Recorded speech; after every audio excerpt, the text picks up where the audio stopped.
Captain Peter Cutsey, South Korea. This is my briefing room. We have just landed on runway 30 left, and for all intents and purposes, we're stopped now, and we will say that we have cleared the active runway, and also we have been given clearance across runway 30 right. We're now on the other side of runway 30 right, and all clear, so we can begin the after landing procedure. Let's have a look at it first. I have PowerPoints to support these procedures that you will find in my Google Drive library.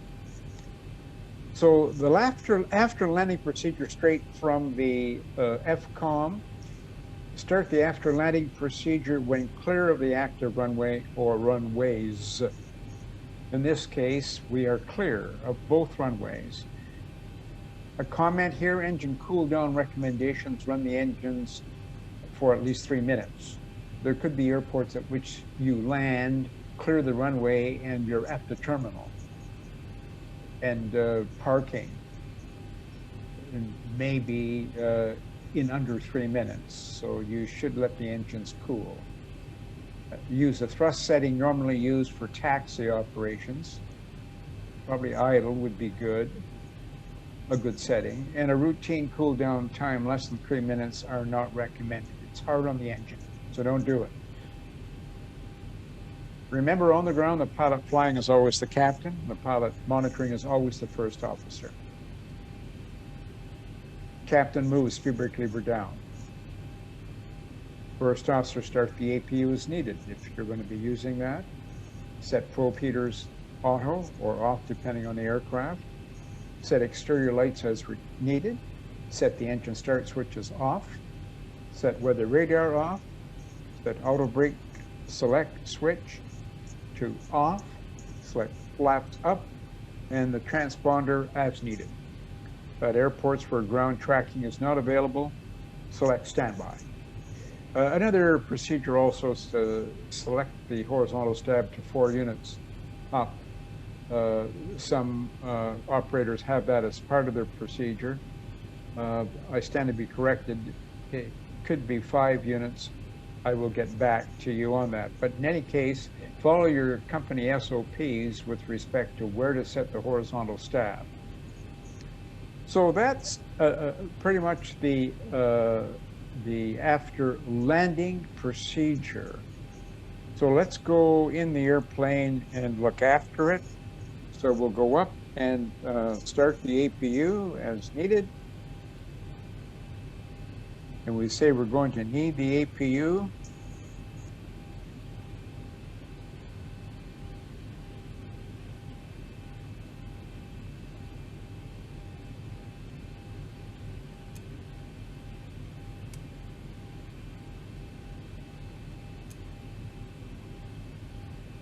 So let the APU go through its start cycle, and while it's doing that, you can go up to the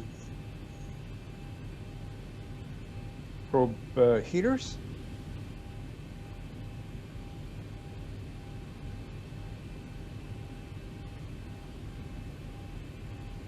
Off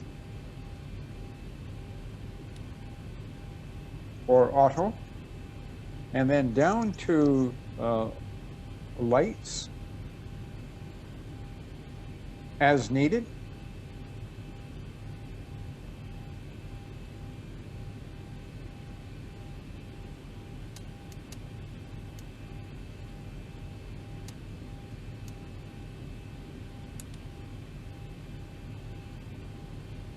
So the landing lights would be off, runway turn off light as needed for, and taxi light would be on for taxiing at nighttime, and then move across to the engine start switches off, and we've just selected them off, and the logo would still be on because it's at nighttime.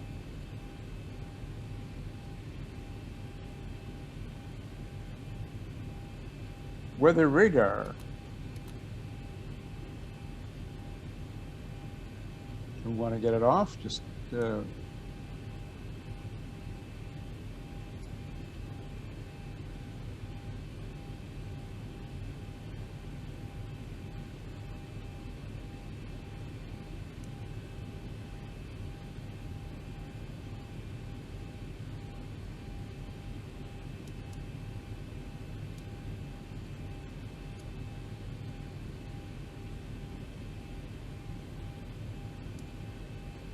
So weather radar off.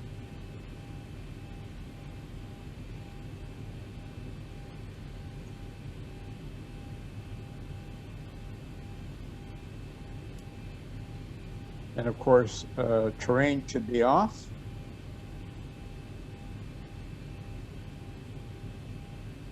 Auto brakes off.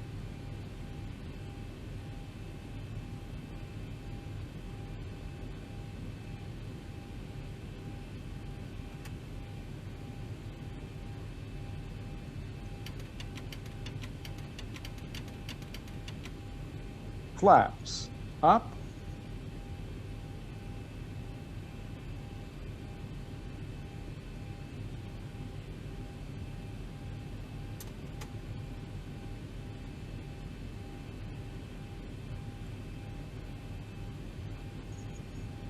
That was just the software there. The landing gear lever, of course, was down, should be not touched.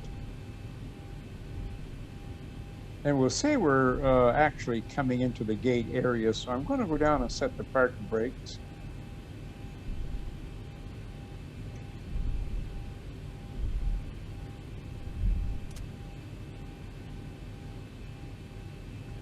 And the APU is on bus, but we'll wait until we actually get to the gate. So right now we're taxing, for all intents and purposes, the parking brake set, because I don't want the software to ruin what we're trying to do. So flaps up, and of course the lights are out. You should be watching it. There's no call on that. And then a transponder to stand by.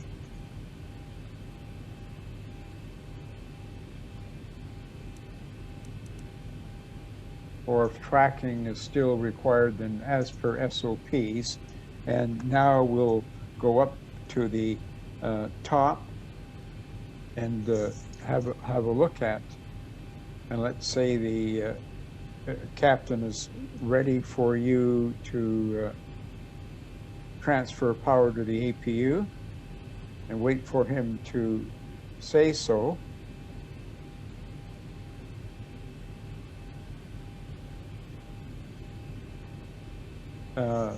And on his command, you can go ahead and select power on APU.